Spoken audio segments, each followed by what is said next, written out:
When walking across a floor, the friction between the soles of the shoes and the surface of the floor generates a static charge. The charge remains until the person touches something. This sudden rush of electrical current is called an electrostatic discharge, or ESD. If this electric charge is discharged into components, component boards, or device connectors, it often results in ESD damage. The user has to have the proper accessories to be earthed properly.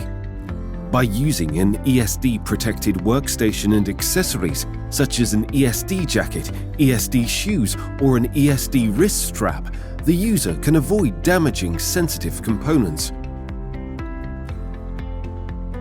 To ensure that static charge management remains at a high level, flat surfaces must be cleaned regularly with an ESD detergent. It is also vital to clean the floor, wheels on trolleys, drawer units and chairs. If the user is not responsible for cleaning, the cleaner should be instructed carefully, ensuring that they understand it is very important to follow the instructions.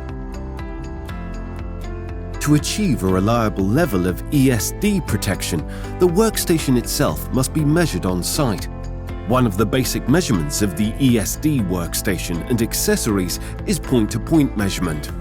This is done by two probes, and it measures the surface resistance of the material. Resistance to earth is measured between a probe placed on the surface and a local earth.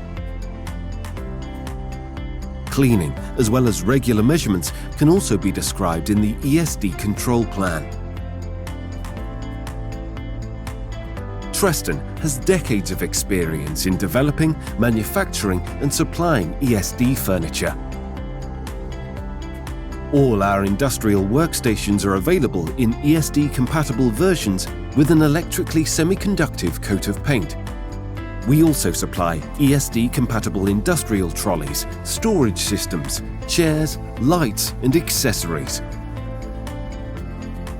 Treston employees are ESD experts, and they are happy to help you with any question that relates to ESD.